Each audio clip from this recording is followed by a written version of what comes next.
Como que era que o Tiaguinho falava mesmo? O que te impede de comprar o livro do pastor Tiaguinho? Eu tenho que falar antes dele vender os dele. Eu quero que você aplauda o Senhor Jesus de novo. Bendito seja o teu nome, Jesus. Nós te agradecemos, nós te louvamos. Ontem nós não tivemos tempo de nos apresentar, porque realmente o que Deus fez aqui ontem não dava para parar, né? Falei para o pastor Luiz, para a pastora Eliane, deixa acontecer isso aí, porque foi realmente algo muito especial, uma unção de alegria do Espírito Santo. Mas hoje a gente vai ter oportunidade de falar um pouquinho, de compartilhar algo que Deus tem colocado no nosso coração. Eu sou lá de Bertioga, litoral norte de São Paulo. Quem conhece aqui? Deixa eu ver.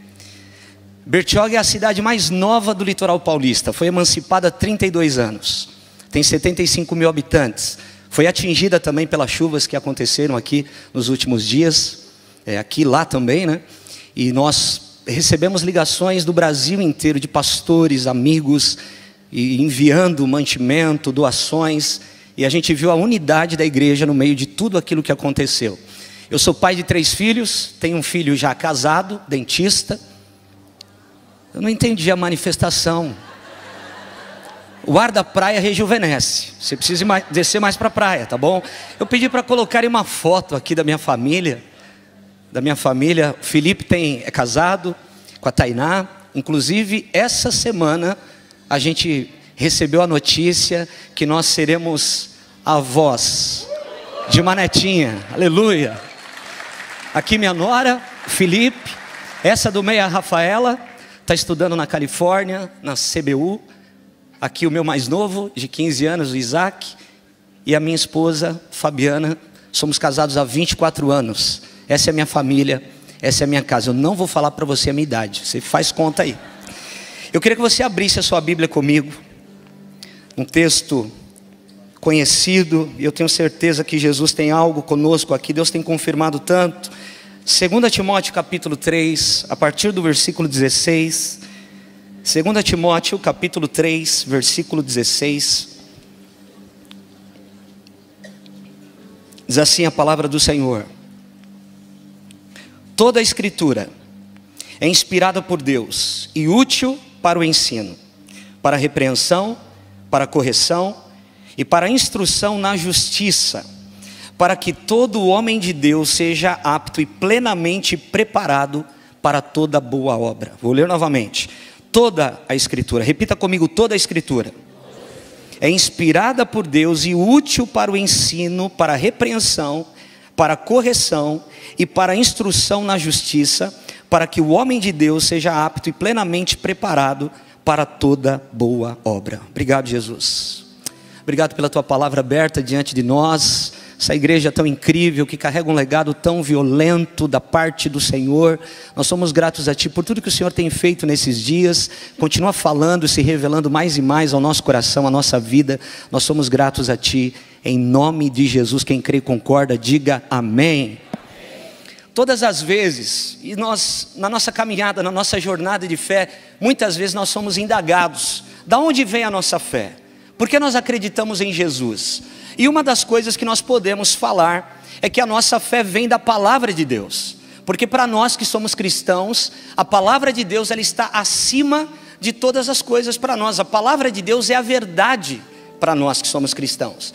Então, uma das coisas que nós podemos afirmar, para quem pergunta para nós: de onde vem a tua fé? Por que você confia em Jesus, entregou a sua vida a Jesus? Por que você vai para a igreja?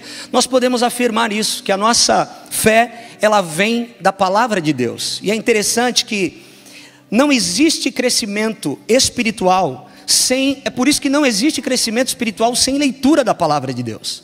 É a leitura da palavra de Deus, é o contato com a palavra de Deus que vai nos trazer crescimento espiritual.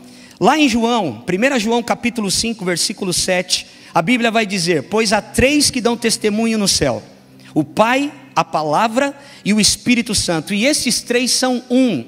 Olha que coisa interessante, em outras traduções diz assim: pois há 3 que dão testemunho no céu: o Pai, o Filho e o Espírito Santo. Mas na minha tradução diz aqui: o Pai, a Palavra e o Espírito Santo. Porque Jesus é conhecido no céu como a Palavra. Ele é o Verbo que se fez carne e habitou entre nós. E é por isso que o céu, é por isso que quando nós temos lugar, damos lugar para a palavra de Deus no nosso coração, nós estamos dando lugar para o sucesso de Deus na nossa vida. E o sucesso de Deus não tem absolutamente a ver com o sucesso que o mundo enxerga. O sucesso bíblico, o padrão de sucesso bíblico é outro. O nosso padrão do reino de Deus em relação a sucesso é outro. Salmo 1, versículo 3 vai dizer o seguinte: ele é como a árvore plantada junto a ribeiro. Ele quem? O homem e a mulher que confiam no Senhor. Esses são como árvores plantadas junto a correntes de águas, que no seu devido tempo dá o seu fruto, as suas folhas não murcham, e tudo quanto ele faz, ele é bem sucedido. Esse é o padrão bíblico. É um homem que confia no Senhor. É alguém que se rende à presença de Deus. É alguém que, mesmo que não esteja entendendo algumas coisas que estão acontecendo diante dos teus olhos, essa pessoa dá passos de fé. Porque, como nós dissemos ontem, irmãos, Deus nos tirou de um ambiente onde nós calculávamos o risco. Nós éramos orientados pela melhor proposta. Então alguém recebia uma proposta de emprego, recebe uma proposta de emprego, e aí a gente acha que é de Deus. Por quê? Porque o salário é melhor, porque os benefícios são melhores, porque é mais próximo da minha casa, porque eu vou ter carro da empresa para trabalhar. Um exemplo. Então a gente fala, é de Deus, essa proposta é de Deus. Quem disse que Deus está na melhor proposta? Nós precisamos ser dirigidos pelo Espírito Santo e de forma sobrenatural. Gênesis capítulo 12 é o Lech Lechá, é a saída de Abraão, é o romper para algo novo. Deus chama um homem, e através do chamado de um homem nasce Israel. Israel nasce em Gênesis capítulo 12. E qual é o chamado? Abraão, sai da tua terra, da tua parentela, da casa de teu pai, e vai para uma terra que eu te mostrarei. Jesus nem falou onde era, Deus nem falou onde era. Deus falou o seguinte: você vai caminhando em fé, e eu vou descortinando diante dos teus olhos o que você precisa ver naquele momento. Então a proposta de Deus, ela parece um pouco incoerente, desanimadora, porque Deus está falando para Abraão o seguinte: solta tudo o que você tem para não pegar nada. Solta o passado para pegar o futuro. Solta aquilo que você ama, que você ajudou a construir, para você não ver nada. Solta o que é de Deus para pegar o que é de Deus. Essa é a proposta de Deus para Abraão. E Abraão, pela fé, deixa tudo aquilo e se move para fazer e obedecer à vontade de Deus, sem saber exatamente o que ia acontecer. Eu fui para Bertioga em 2004, eu morava em São Paulo, e eu fui por um convite de trabalho para gerenciar uma empresa dentro da Riviera de São Lourenço. Muita gente não conhece Bertioga, mas conhece o condomínio chamado Riviera de São Lourenço, que é um condomínio muito premiado, não só no Brasil, mas no mundo inteiro, de alto padrão, um lugar muito especial. Eu fui em 2004 para trabalhar nesse condomínio, gerenciando uma imobiliária. E aí eu fiquei por 10 anos, e nesses 10 anos a gente começou a fazer um trabalho missionário, que começou, que é a igreja que hoje nós pastoreamos, começou numa garagem. Poucas pessoas, a gente alimentando as crianças, liberando uma palavra, tocando violão, as 3 notas que eu sei, tocando ali, adorando ao Senhor. E a gente sentia muita presença de Deus, e a gente sentia como dever cumprido, não é? Mas não é suficiente a gente sair de um lugar falando, puxa vida, dever cumprido. Isso não é suficiente. O reino de Deus é muito mais do que isso. E aquilo tomou uma proporção que nós não imaginávamos. Nós estávamos ali, eu trabalhando, eu era um dos maiores mantenedores daquele lugar que estava começando, estava tudo bem, eu estava numa zona de conforto. Querido, Jesus é especialista em nos tirar da zona de conforto, porque a zona de conforto sabota o propósito. Quando nós estamos numa zona de conforto, a gente está ali, a gente fala, Senhor, não muda nada não, está tudo bem, já passou. Por isso, está tudo bem, Senhor, as contas estão pagas, está tudo certo. Eu estava numa zona de conforto, mas a minha esposa estava 1 ano e meio orando para a gente largar tudo e mergulhar nas coisas de Deus. E se você não escuta o Espírito Santo, escuta a tua esposa, porque se a esposa começar a orar, sai de baixo. E a minha esposa orando, então aqui fora estava tudo bem, estava tudo certo, tudo lindo, mas aqui dentro eu sabia que eu estava prestes a passar por uma transição. Sabe quando a gente sente no Espírito que tem algo que vai mudar, vai transicionar. Então eu sentia isso. E um dia eu fui para minha sala, para o escritório, abri, cheguei cedo, não tinha ninguém ainda no escritório, só recepcionista, entrei. E 7 horas da manhã me deu vontade de comer paçoca. Sabe aquela paçoquinha, amor? Amarelinha com o coraçãozinho? Essa aí é a top, tá? Não estou ganhando propaganda não, mas essa é a melhor. E aí eu nem gosto tanto de paçoca assim. Eu não tinha sonhado com paçoca. Eu não tinha assistido filme com paçoca. Intervalo, reclame com paçoca. Denunciei minha idade, né? Reclame, intervalo, meu Deus. Não tinha nada a ver. 7 horas da manhã eu pensar em comer paçoca. Eu falei, meu Deus, que vontade de comer paçoca. Me deu água na boca. Eu falei, Jesus. Passou 1 minuto, entra um irmão, que é o presbítero Celso, que congrega na nossa igreja até hoje, trabalhava comigo na época. Ele entrou na porta, ele estendeu a mão para mim. O que ele deixa na minha mão? Uma paçoca. E eu ali cumprimentei ele, estou mexendo no computador. Quando eu abro a mão, caiu a ficha. Eu falei, Celso, volta aqui. Quem mandou você trazer paçoca para mim? Você não acredita? Me deu água na boca de comer paçoca às 7 horas da manhã. E você entra na minha sala e coloca uma paçoca na minha mão. Ele falou, não, Fred, eu estava com 3 paçocas, comi 2, só está você na empresa, te dei. Aí ele estava saindo, quando ele estava saindo, ele parou na porta. Ele é um grande homem de Deus, um homem de oração, um homem de jejum. Ele virou assim e falou, Fred, assim diz o Senhor para você. Assim como você teve vontade de comer paçoca, e Deus te trouxe na sua mão, assim vai ser na sua vida, não vai te faltar nada. Aquilo foi o meu ler-lerá. Aquela paçoquinha me tirou da zona de conforto. Levanta a tua mão, deixa eu liberar uma palavra sobre a tua vida. Deus está enviando paçoquinhas por aí, fique esperto. As paçocas sempre vêm para nos tirar da zona de conforto.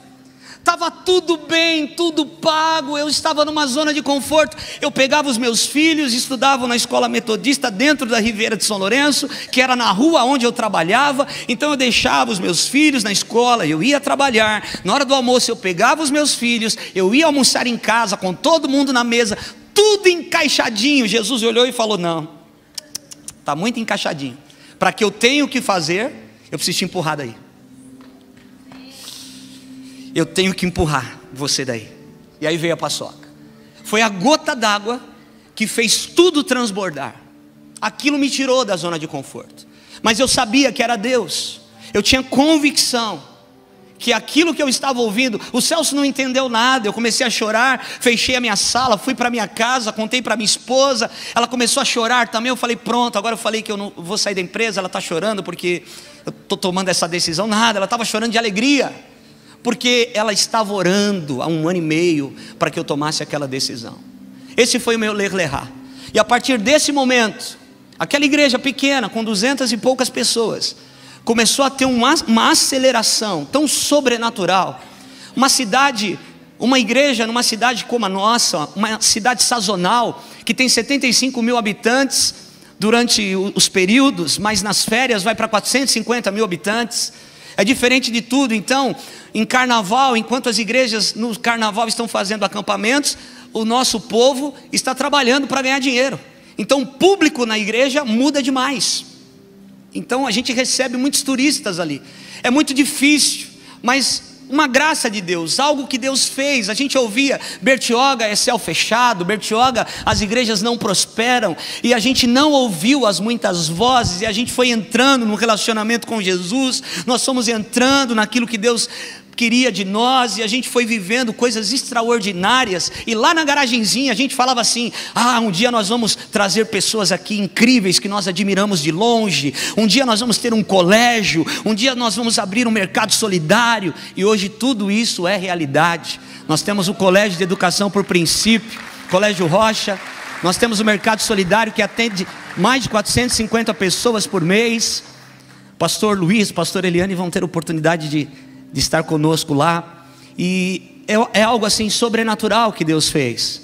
E em 2014 nós fomos para esse galpão que nós tínhamos alugado, e era algo assim muito grande para nós naquele momento, mas a gente aceitou o desafio e a gente entrou. Era o maior galpão da cidade, e o dono desse galpão tinha mais 4 galpões atrás desse.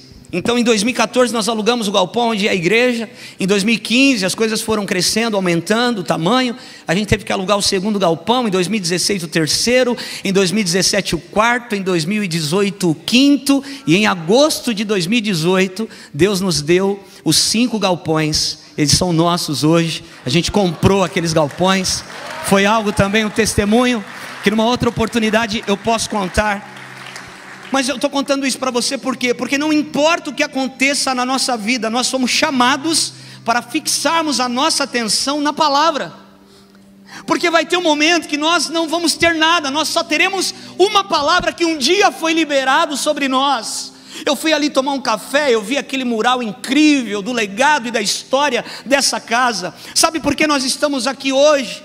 No ano de 2023, adorando ao Senhor com essa igreja maravilhosa, porque alguém recebeu uma palavra no passado e se apegou a essa palavra. E na jornada de fé, quantas vezes a gente pensa em desistir, nós pensamos em parar, mas aí o Espírito Santo vem e carimba aquilo no nosso coração, dizendo: lembre-se do que eu falei.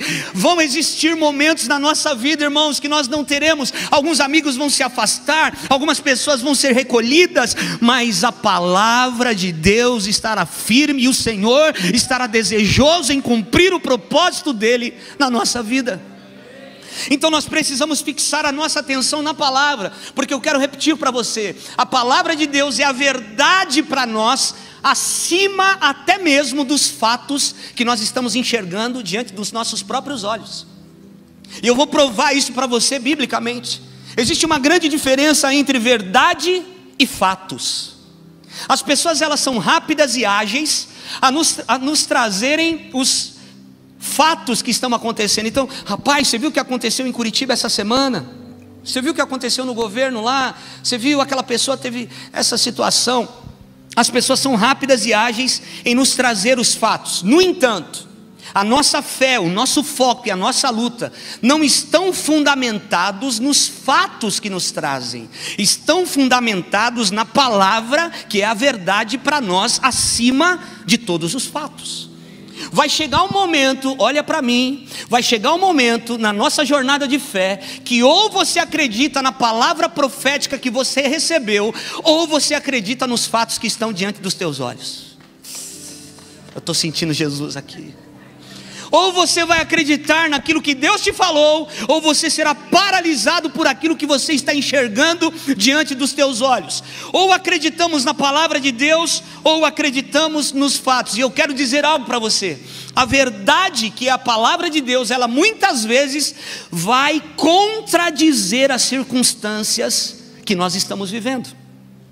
Repita comigo: fatos são transitórios, verdades são eternas. Fala para alguém do teu lado: fatos são transitórios, verdades são eternas. Marcos capítulo 5. Existem duas passagens ali muito conhecidas no Evangelho de Marcos capítulo 5. Jairo, um do maioral da sinagoga, a sua filha está à morte. Ela tem 12 anos de idade. Eu estou falando que as verdades, para nós que somos cristãos, precisam estar acima dos fatos diante dos nossos olhos. Porque nós precisamos andar pela fé, no sobrenatural. Então Jairo, ele poderia ter feito o quê? A filha está à morte, ele poderia ter organizado um velório já. Ele poderia ter comprado um caixão, ter se conformado com o fato da filha à morte. Mas o que ele faz? Ele se levanta na sua dor, e como Deus ama homens e mulheres que se levantam na sua dor para buscarem a direção de Deus. Esse homem, ele se levanta na sua dor, ele não para no fato da filha à morte, e ele vai de encontro à palavra, que é a verdade acima do fato da filha à morte. E ele encontra Jesus, e ele diz: Jesus, a minha filha está à morte. Jesus, ele tinha ido para Gadara, ele tinha voltado, e o pastor falou do meme, o meme que surgiu aí, foi de uma pregação que eu estava falando, que Jesus estava indo libertar o endemoniado de Gadara. Aí a galera falou: Dara. Eu falei: o que vocês falaram? Vocês repetiram sem eu pedir? Porque eu falei: diga, o pessoal falou Dara. Diga, eu falei: não, eu não pedi nada. E isso viralizou. Eu estou lá no Mato Grosso, fui pregar numa igreja na Batista Nacional, o pastor me levou numa churrascaria, o garçom está servindo para nós carne, ele vai e volta, fica olhando para mim. Ele fala, deixa eu falar, você não é o pastor do Digadara? A nossa igreja já era conhecida como a igreja do coco. O pastor Luiz vai pregar lá, a pastor Eliane tem um coco assim, ó. Porque a gente é da praia, né, irmãos? Então tem que ter coco no púlpito, água de coco. E agora a gente é conhecido também pelo Digadara. E Jairo chega em Jesus, e Jesus estava voltando. Jesus tinha uma direção, preste atenção nisso. Jesus tinha uma direção, ele sabia o que ia fazer. Mas alguém que se levanta na sua dor e não para no fato, para buscar Jesus, muda a direção do céu. Pessoas que se levantam na sua dor e clamam ao Senhor e não desistem da oração. O céu nem pensava em fazer aquilo, mas o céu olha e diz, não, nós precisamos desatar alguma coisa em favor dessa pessoa, porque ela não desiste, ela se levantou na sua dor, ela precisa viver isso. Aleluia. Então Jairo está lá e ele fala, Jesus, se compadece, a minha filha está à morte em casa. E preste atenção, tem algumas pessoas com Jairo e tem muitas pessoas com Jesus. E Jesus diz o seguinte, vamos até a tua casa. Jesus está indo para a casa de Jairo, quando a Bíblia vai dizer que uma mulher que há 12 anos sofria de uma hemorragia, ela já tinha gastado tudo que tinha, sem nada resolver. Ela foi em vários médicos, nada resolveu. Ela está pálida, ela está fraca, debilitada, e ela não pode viver em sociedade, porque ela é considerada imunda por conta daquela enfermidade. Mas ela diz na casa dela, Jesus vai passar perto da minha casa. Alguém mudou a rota de Jesus. Se tão somente eu tocar nas orlas do seu manto, eu serei curada. Preste atenção, às vezes a gente vem para um culto e a gente fala assim, tomara que o pastor ore por mim, tomara que a pastora Eliana, cheia do fogo do Espírito Santo, impõe as mãos sobre a minha cabeça, para que eu seja curado, para que eu seja liberto. Essa mulher não põe a responsabilidade da cura dela em Jesus. Ela está dizendo, se eu tocar, eu serei curada. Deixa eu te dizer uma coisa, melhor do que ser, guarde isso e acredite no que eu estou dizendo, melhor do que você ser tocado por Jesus, é você tocá-lo. Os maiores milagres do Novo Testamento foram de pessoas que se levantaram na sua dor, para tocar em Jesus e receberam o que precisavam. Então aquela mulher não está dizendo, se ele impor as mãos sobre a minha cabeça, eu serei curado. Se ele me der um abraço, se ele me revelar no meio da multidão, eu serei curada. Não, ela está dizendo, se eu tocar no tzitzi, que é o fio do talite judaico que Jesus andava, se eu tocar lá na pontinha, olha onde a fé dessa mulher está chegando. Ela não quer um abraço, ela não quer uma imposição de mãos, ela está dizendo, se eu tocar nem que seja no finalzinho do tzitzi, eu serei curado. E ela sai da casa dela em ousadia para tocar Jesus. E ela caminha, ela passa pelos homens, ela enfrenta a multidão e de alguma maneira ela consegue tocar em Jesus. E Jesus está indo para a casa de Jairo, Jairo está com ele. Mas de repente Jesus para e diz, alguém me tocou. Espera aí, Jesus, todo mundo está te tocando. As pessoas estão te abraçando, estão te apertando, puxando o teu cabelo, puxando a tua roupa. E o Senhor para e diz, alguém me tocou. Olha como Jesus ainda ama pessoas que saem da multidão para tocá-lo. Jesus poderia, porque Jesus, irmãos, e foi dito aqui no momento da adoração, Jesus é uma bomba de virtude. Ele tem tudo aquilo que nós precisamos. Jesus tem tudo aquilo que você precisa. Jesus, eu vou repetir, Jesus tem tudo aquilo que você precisa. Ele é uma bomba de virtude, e quem o toca com fé, arranca o que precisa dele. Eu quero dizer que Jesus está aqui nessa manhã, cheio de virtude e de graça, e você pode tomar do Senhor o que você precisa. Aquela mulher toca em Jesus, ela é curada. Jesus para, porque é tão importante. Ele falou, uau, tem alguém, one of a kind, tem alguém diferenciado no meio dessa galera toda. Tem alguém diferenciado, tem alguém que me tocou diferente, e de mim saiu virtude. É isso, porque os discípulos estão falando, está todo mundo te apertando, Senhor, e o Senhor diz: quem me tocou? Sim, porque de mim saiu virtude. Você está entendendo?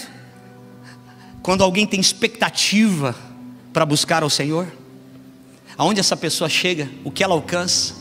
A palavra é para todos, nós todos aqui estamos ouvindo a mesma palavra, e nós sairemos daqui já já para as nossas casas. Alguns vão almoçar, outros vão visitar familiares, mas querido, nós precisamos entender, é a parábola da casa na rocha e a casa na areia. Qual a diferença? As duas foram erguidas, as duas foram construídas, não dá para perceber qual é mais frágil do que a outra, mas vem o vento, a tempestade, as águas sobem, a hora da prova, então vai mostrar qual é a casa que está na rocha, qual a casa que está na areia. E qual é a casa que está na rocha? É a casa que ouve e pratica. E a casa que está na areia? É a casa que ouve e não pratica. Então qual a diferença que Deus tem para um e para outro, se todos nós estamos recebendo a mesma palavra? É que uns sairão daqui para praticar o que estão ouvindo, e outros sairão daqui e não vão praticar o que estão ouvindo. Aquela mulher recebe virtude, ela é curada, e Jesus fica esperando alguém se identificar no meio da multidão. Jesus fica esperando alguém se identificar, porque ele sabe que alguém recebeu algo muito especial. Coisa linda, irmãos. Jesus poderia ter continuado caminhando e só pensado: oh, alguém foi curado porque de mim saiu virtude. Olha, alguém me tocou com fé porque de mim saiu virtude. Ele para, porque ainda é importante para Jesus pessoas que o tocam com fé. Ainda é importante pessoas que saem, que se levantam na sua dor, como essa mulher, para buscar o toque do Senhor. Essa mulher não está pondo a culpa no marido, ela não está pondo a culpa nos filhos se ela tem, ela não está pondo a culpa na vizinha, no tempo, nas estações. Ela está dizendo: se tão somente eu tocar nas orlas do seu manto, eu serei curada. Pessoas que não terceirizam, mas que se levantam na dor. Por quê? Porque a verdade para esses estão acima dos fatos que estão vivendo. Você percebeu o que ela recebeu? Porque ela colocou a verdade de Deus acima do fato. Ela andou no sobrenatural, ela foi na força do Senhor, e ela toca Jesus e tira a virtude de Jesus. Aí Jesus está chegando na casa de Jairo.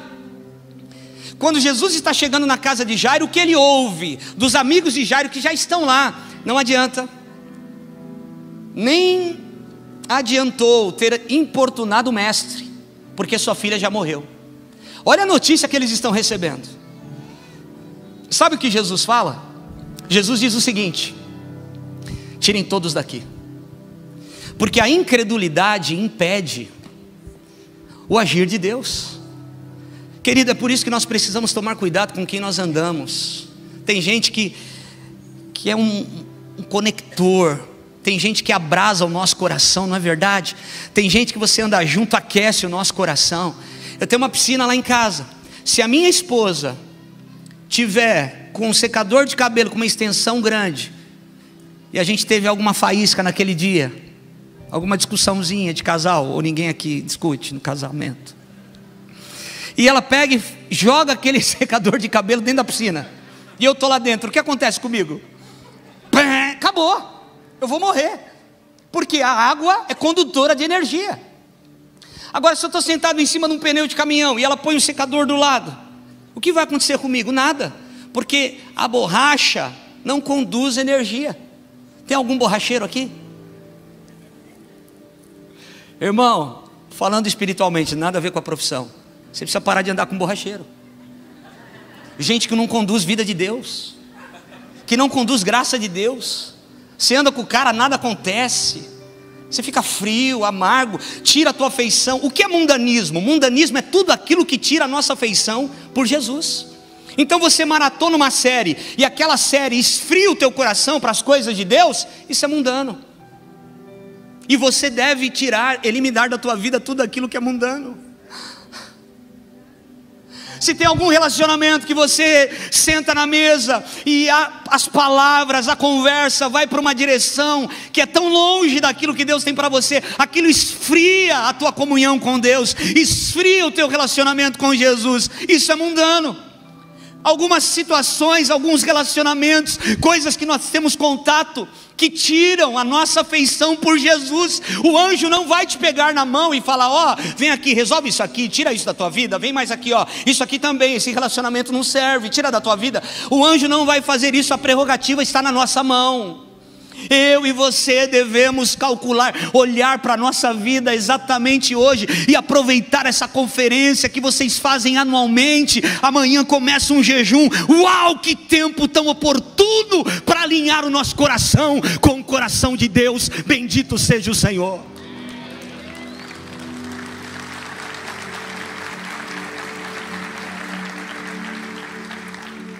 Alinhar o nosso coração. Poxa vida, é verdade, então não serve, tem algumas coisas que não servem mais para nós. Por quê? Porque eu quero viver a verdade acima dos fatos. Muita gente parando nos fatos que estão vendo diante dos teus olhos, e Jesus já liberou uma palavra para você: eu vou mudar essa situação. Querido, deixa eu falar uma coisa para você, essa palavra tem o poder de sabotar os fatos diante dos nossos olhos. Não, vou repetir, essa palavra tem o poder de sabotar os fatos diante dos nossos olhos. Essa palavra pode fazer isso. Eu estou dando exemplos bíblicos para você de pessoas que se levantaram de um fato e viveram um milagre, porque tocaram na verdade acima dos fatos. Coisa linda, Jesus. Agora escute, repita comigo: o evangelho não invalida o meu esforço. O evangelho invalida o meu mérito. Querido, a Bíblia diz que o reino de Deus é tomado pela força, e aqueles que se esforçam se apoderam dele. Então todo o seu esforço, toda a sua dedicação nos ministérios, você que serve pessoas, que lidera grupos pequenos, eu quero te dizer que todo o teu esforço não será invalidado pelos céus. Mas quando aquilo que você tanto deseja chegar nas tuas mãos, quando a promessa se cumprir, quando a palavra se cumprir, então você vai olhar e vai entregar a Deus em maturidade, porque você sabe que não foi o seu muito saber, não é porque você sabe fazer, foi Deus que abriu aquela porta, foi Deus que agiu daquela maneira para que você recebesse aquela promessa sobre a sua vida. Ele não invalida o nosso esforço, mas Ele invalida o nosso mérito. A nossa luta será premiada, mas quando nós ganharmos, nós vamos reconhecer que foi por causa dEle. Foi por causa dEle. E como eu disse ontem, irmãos, às vezes o diabo mente para nós, dizendo: você não vai conseguir, teu pai não conseguiu, teu avô não conseguiu, você não vai conseguir. Eu tenho um livro que eu escrevi, chama O Legado, uma história de amor verdadeiro. Eu conto um pouco da minha história aqui. Eu fui, como eu disse ontem rapidamente, eu não conheço os meus pais biológicos, eu não sei quem são. Eu fui tirado de um orfanato clandestino, que tinha muito próximo ali da maternidade do Belém, em São Paulo.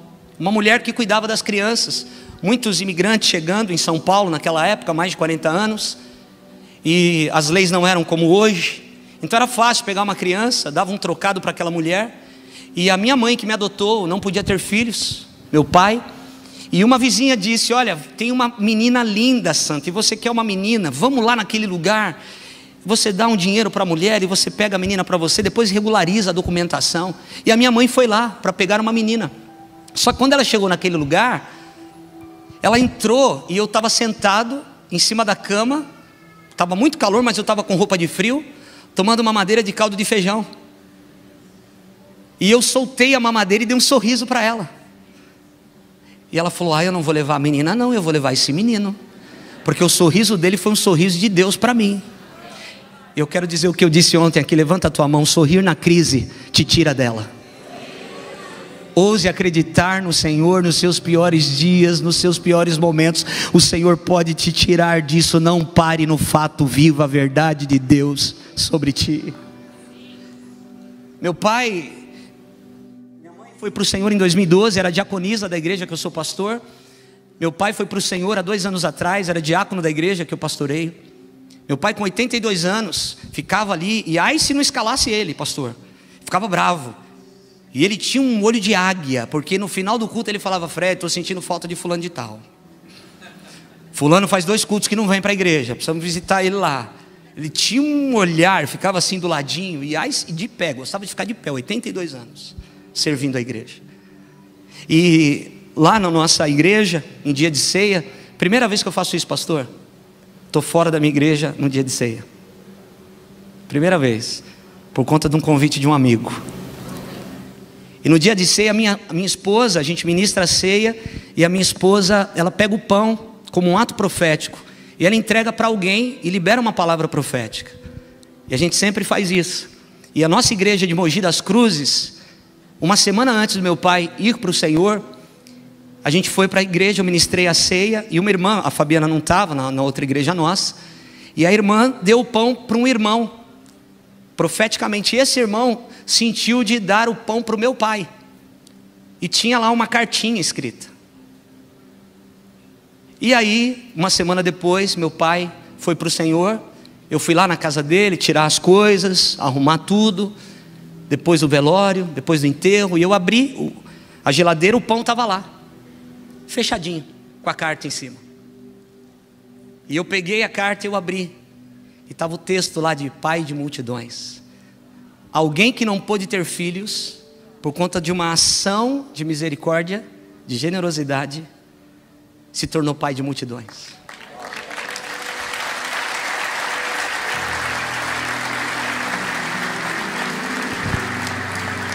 Eu estou sentindo muito Jesus aqui. Eu quero liberar uma palavra sobre a tua vida.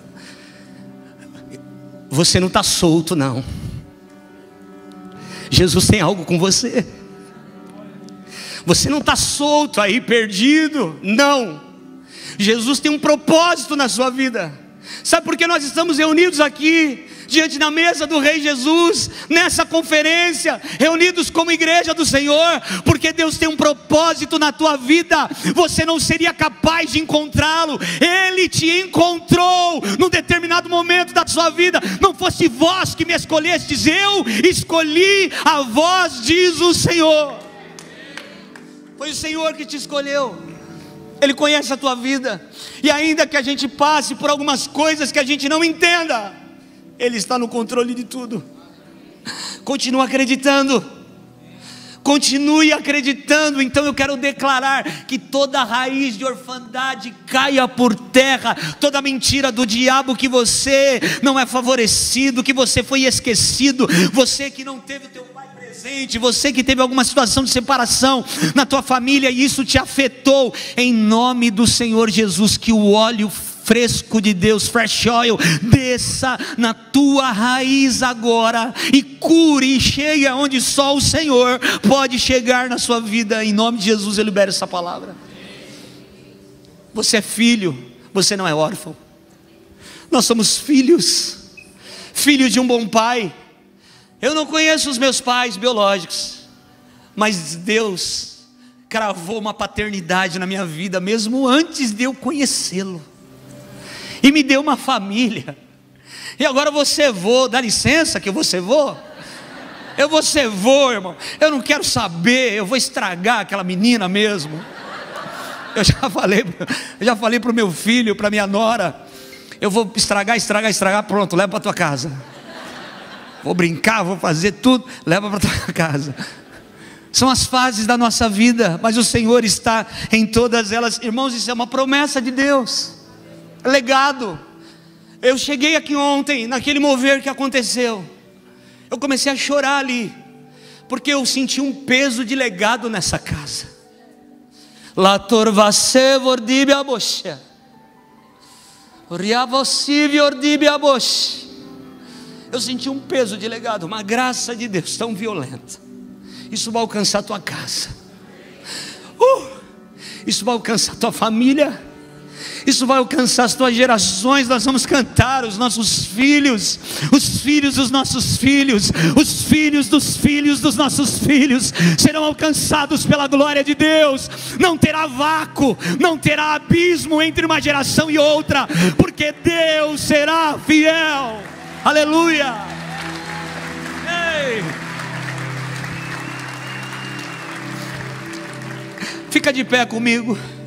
Só em 2 ocasiões, eu estou terminando. Obrigado, Espírito Santo. Só em 2 ocasiões Jesus atribuiu grande fé. Irmão, a fé é medida. Teve um dia que Jesus olhou para os discípulos no barco e disse: homens de pequena fé. Mas em 2 ocasiões, Jesus olhou para 2 pessoas e disse: grande é a sua fé. E curiosamente, foram para pessoas que não faziam parte da religião de Israel. A mulher sirofenícia e o centurião. O centurião, de Mateus capítulo 8, ele chega para Jesus e diz: Jesus, meu servo está lá doente, o senhor pode ajudar, ele está correndo risco. E Jesus fala: vamos lá. Ele fala: não precisa, eu não sou digno de te receber, eu sou homem de autoridade. Eu digo para os meus vão, eles vão, vem, eles vêm. Basta uma palavra tua aqui, o meu servo será curado lá. Jesus falou: uou, grande fé. A mulher sirofenícia, de Mateus capítulo 15, irmãos, ela não sabia das referências, ela não estava presa à religião de Israel, não tinha religiosidade no coração desses dois, sabia? Por isso eles entraram num relacionamento com Jesus, eles foram entrando. Essa mulher vem gritando atrás de Jesus: Jesus, filho de Davi, tem compaixão de mim. Jesus, filho de Davi, tem compaixão de mim. Ela não disse Jesus, filho de José, Jesus o Nazareno. Ela não disse Jesus o carpinteiro. Ela disse filho de Davi. Ela conhecia a profecia. Ela não estava presa à religião de Israel, mas ela conhecia a profecia do Filho de Deus. Porque quando alguém chamava filho de Davi, é alguém que está dizendo: eu sei quem tu és. Tu és o meu libertador, tu és o meu salvador, e eu quero me submeter a você. É isso que aquela mulher está falando quando ela está gritando: filho de Davi, tem compaixão de mim. Quando ela se aproxima, parece até que Jesus não dá muita atenção, não responde. E sabe, irmãos, tem pessoas que param na falta de resposta. Conhece gente assim? Não olha para o lado, pelo amor de Deus, olha para mim. Você manda mensagem para alguém no WhatsApp, fica 2 pontinhos azuis, você fala: ele não me responde, ele não me respondeu. A gente fica bravo, a gente é ansioso. Jesus não respondeu à mulher, mas ela não parou na falta de resposta. Não pare na falta de resposta de ninguém. Ela continua entrando no relacionamento. Jesus não respondeu palavra, mas os discípulos se aproximam de Jesus e falam: Jesus, despede essa mulher, porque ela vem gritando atrás de nós. E Jesus respondeu: eu não fui enviado senão as ovelhas perdidas da casa de Israel. Ela porém veio e o adorou. Ela está enfrentando negativas, ela está enfrentando homens ali que não querem que ela se aproxime do Senhor. Ela está entrando no relacionamento. Ela não está presa em nenhum tipo de religiosidade. Ela está livre para entrar naquele relacionamento. Filho de Davi, me ajuda. E aí a Bíblia vai dizer: então ele respondeu: não é bom eu tomar o pão dos filhos e lançá-lo aos cachorrinhos. Ela, contudo, olha o que essa mulher vai responder: sim, Senhor, porém os cachorrinhos comem das migalhas que caem da mesa dos seus donos.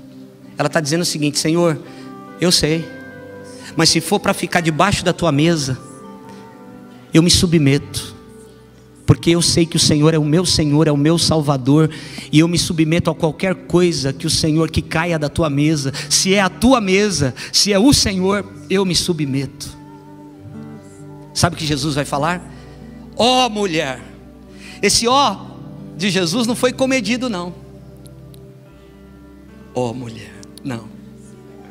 Esse ó de Jesus, irmão, foi o seguinte: parem as máquinas. Vocês estão ouvindo o que essa mulher está dizendo? Para tudo, vocês precisam ouvir o que ela acabou de falar. Jesus vai falar para ela: grande é a tua fé, faça-se contigo como queres. E desde aquela hora a filha dela ficou sã. Fato: a filha estava endemoniada. Verdade: a filha está sã. Fato: a filha está morrendo, está à morte, morreu. Verdade: ela ressuscitou. Talita cumi, levanta-te. Fato: está presa lá numa enfermidade há 12 anos. Verdade: ela vai viver a verdade e vai tocar em Jesus. Querido, eu quero fazer uma oração. Eu quero chamar algumas pessoas aqui à frente. Eu senti muito forte uma libertação de orfandade aqui. Pessoas que levam, às vezes, ainda no seu coração hoje, palavras que foram lançadas no passado. Pessoas que foram defraudadas com palavras no passado. Eu quero que você venha aqui à frente. Eu preciso orar por você. Venha aqui rapidamente. Existem pessoas que estão aqui também, que tem alguns fatos que estão paralisando a tua fé. Existem alguns fatos diante dos teus olhos que estão dizendo não. É como aquele gigante que está dizendo: ninguém me desafia. Jesus está dizendo: eu posso sabotar esse fato diante dos teus olhos, se você acreditar.